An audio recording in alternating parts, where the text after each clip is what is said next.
Bible में एक ऐसा अध्याय है जहाँ पे परमेश्वर के स्वर्गदूत 2 बार इस धरती पे उतर आता है। हम पहले देखते हैं उस अध्याय में पहली बार जब स्वर्गदूत उतर आता है वो एक व्यक्ति को मारता है, और दूसरी बार जब उतर आता है तो किसी और दूसरे व्यक्ति को मारता है। देखते यहाँ पे क्या होता है।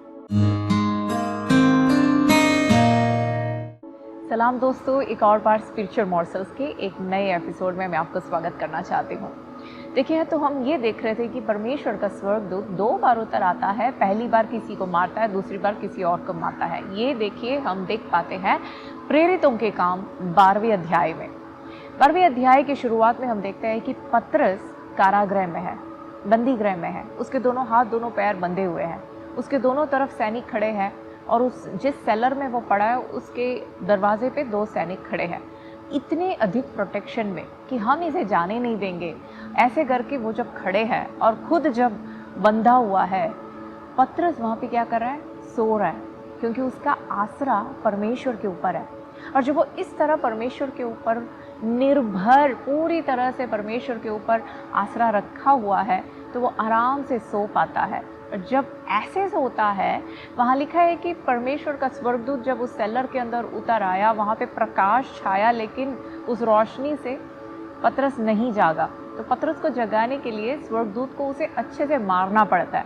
और जब स्वर्गदूत ने मारा, मुझे लगता है उसको दर्द तो हुआ होगा, लेकिन उस दर्द के पीछे क्या हुआ? उसके जंजीर टूट के नीचे गिर गए, और जो बंद दरवाजे थे सब कुछ खुल गए। पतरस वहाँ से उस परिस्थिति से बचता है। लेकिन उसी अध्याय में जब हम आगे बढ़ते हैं, ये स्वर्गदूत दोबारा उतर आता है और किसी और को मारता है। इस बार पता है किसको मारता है? जिस व्यक्ति ने पतरस को बंदीगृह में डाला था, हेरोदा राजा, उसको मारता है।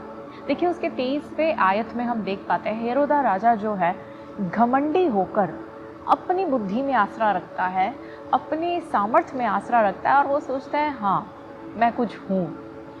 और उस समय स्वर्गदूत उसको ऐसे मारता है, उस वचन में लिखा है कि उसके शरीर में कीड़े पड़ गए, और कीड़े पड़ने के बाद वजह से वो मरता है।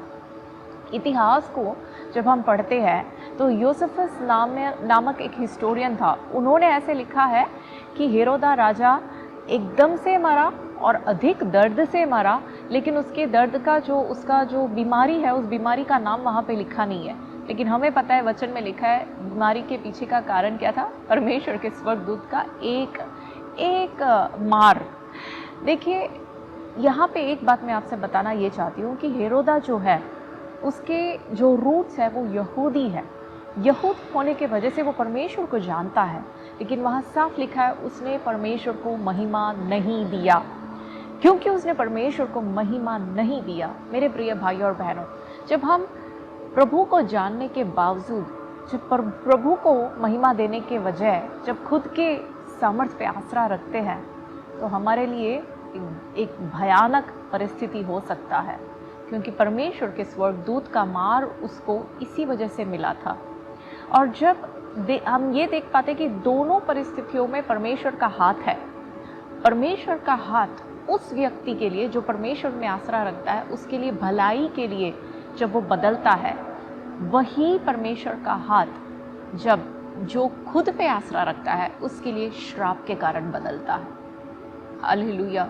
भाइयों और बहनों, इस बात को हम ध्यान में देखें कि हमारे शारीरिक आंखों से जब हम कुछ चीज़ को देखते हैं, चाहे वो बीमारी हो, चाहे कोई भी परिस्थिति हो, उसके पीछे एक आत्मिक स्तर है, ये हमें समझना ज़रूरी है।